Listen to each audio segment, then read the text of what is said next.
Prince William and Kate Middleton's decision to move into their new Windsor home, Forest Lodge, has stirred up a surprising amount of controversy and frustration among their neighbours.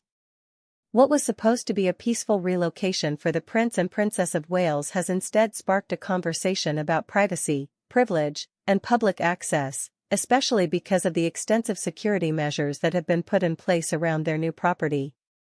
The royal couple is known for valuing their privacy, especially when it comes to protecting their children and keeping their family life as normal as possible. That is something the public has largely understood and respected. However, in this case, the measures taken around their new home have caused quite a backlash from those living nearby. Locals have shared their frustration with the British press, describing how parts of the once accessible area have now become completely restricted. A large no-go zone has reportedly been created, stretching across roughly 150 acres, with fencing and cameras installed throughout.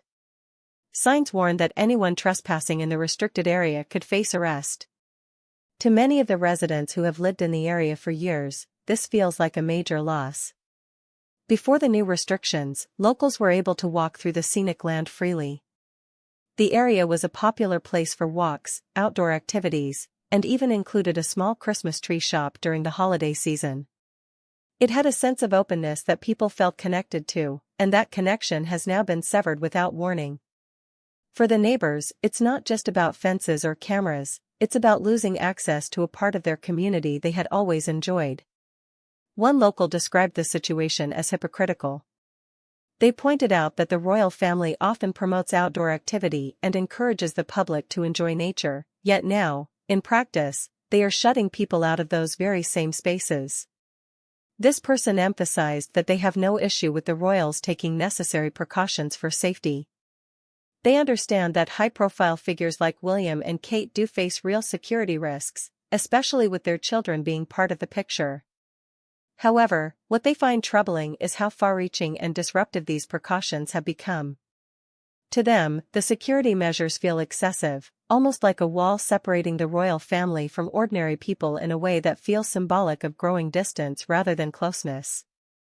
Another neighbor echoed that sentiment, saying that while they initially felt happy about the royal couple moving into the area, their excitement turned to disappointment as soon as the restrictions were announced.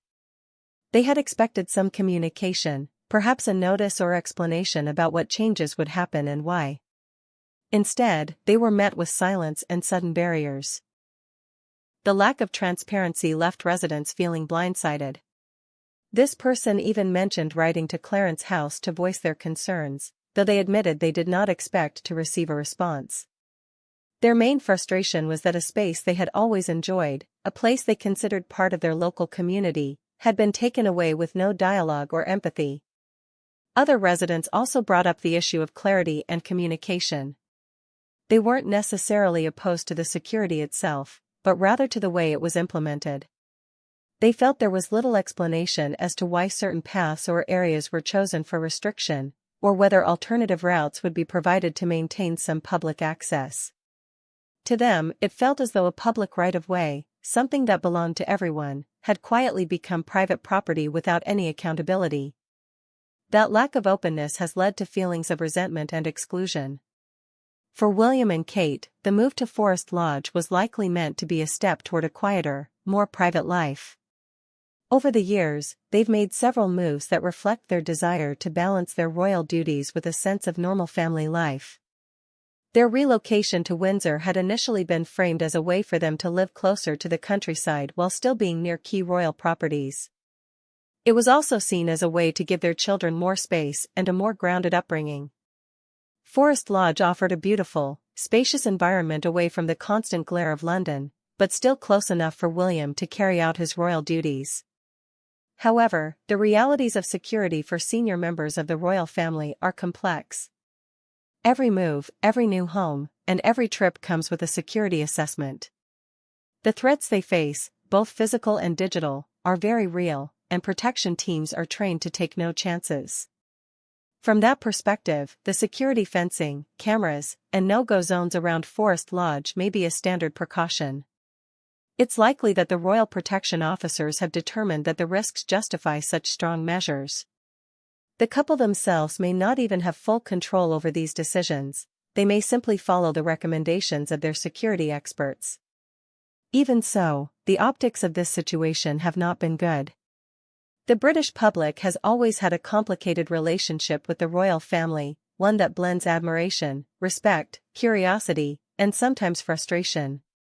When members of the royal family are perceived as distant, privileged, or disconnected from the everyday experiences of ordinary people, it tends to provoke criticism. In this case, the idea that the royals have shut off access to a large piece of land, one that locals previously enjoyed freely, feeds into that perception of inequality and entitlement. It's also worth noting that William and Kate have spent years trying to present themselves as relatable and down-to-earth,